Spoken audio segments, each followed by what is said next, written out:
জানিস আমার ঈদের 3টে জামা হয়েছে। ওই আমারও 2টো জামা হয়েছে। ওই তোর কটা জামা হয়েছে রে? তোকে তো আগের বছরে দেখলাম তুই পুরনো জামা পরে ঈদ করলি, এবছরেও কি পুরনো জামা পরে ঈদ করবি নাকি? তবে এইবারে আমরা বন্ধুরা সবাই ঈদে নতুন জামা পরবো, আর সকলে একসঙ্গে ঘুরবো আর অনেক মজা করবো। আর তোর যদি না নতুন জামা হয় তোকে আমাদের সাথে মিশতে নেব না। এমন বলছিস কেন রে? আমি আজই গিয়ে আমার বাবাকে বলবো আমাকে একটা ঈদের নতুন জামা কিনে দিতে। হ্যাঁ হ্যাঁ যা, তাই বলিস।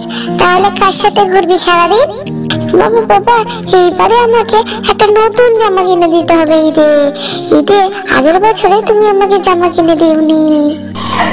আচ্ছা মা, আমি আজই মালিকের সাথে কথা বলবো, সেখানে গিয়ে দেখি মালিক টাকা দেয় কিনা। টাকা দিয়ে তোমাকে একটা নতুন জামা কিনে দেবো। মালিক, আমাকে আমার কাজের প্রাপ্য টাকাটা দিয়ে দিন। আমার মেয়ে খুব বায়না ধরেছে জামা কিনবে বলে, সে বসে আছে আমার জন্য। রোজ রোজ কাজে ফাঁকি দিস আর তুই আমার থেকে টাকা নিতে এসেছিস? কিভাবে আমি টাকা দেব? আর আমার অনেক শপিং করা হয়ে গেছে এবছরে, আমার কাছে কিছুই টাকা নেই। তুই এখন বাড়ি যা। দিন না মালিক, আমি তো আপনার কাছে যা কাজ করেছি তাতে তো অনেক টাকাই হবে। না এখন হবে না বলছি, যা এখান থেকে বেরো। শিয়াল মন খারাপ করে চলে যায়। শিয়ালের মেয়ে বসে থাকে। বাবা বাবা, আমায় জামা কিনে দেবে বললে কি হলো? না রে মা, মালিক আমাকে টাকা দেয়নি।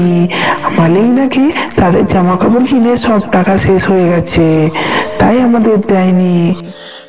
আমি থাকবো না, আমি বাড়ি থেকে বেরিয়ে চলে যাব। আমাকে কেন জামা কাপড় কিনে দেবে না?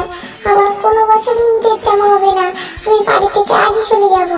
এই বলে শিয়ালের বাচ্চা মন খারাপ করে একটি গাছে গোড়ায় বসে থাকে। সেখানে একটি জাদুই পড়ে আসে। কি হয়েছে রে তোর? এটুকু বাচ্চা মেয়ে, তুই গাছের তলায় কেন বসে আছিস? তোর মনটা খারাপ কেন? আমার বাবা আগের বছরও আমাকে ঈদে নতুন জামা দেয়নি, আর এবছরও নতুন জামা দেয়নি, তাই আমার মনটা খারাপ, আমি বসে আছি। আরে চিন্তা করছিস কেন? না, আমার বন্ধুরা আমাকে কেউ মিশতে দেবে না বলেছে যদি না জামা কিনে দেয়, তাই আমার মনটা খুব খারাপ। আমি কি কোনো বছরই ঈদে নতুন জামা পরতে পারবো না? আরে বোকা মেয়ে, তোর চিন্তা কিসের? আমি তো এসে গেছি। ঈদের সকলে নতুন পোশাক পরে, আর তোকেও আমি নতুন পোশাক দেবো ঈদের। সত্যি বলছো? হ্যাঁ, আমরা সকলে মিলে ঈদেতে একসঙ্গে আনন্দ করবো, তোরা চিন্তা নেই।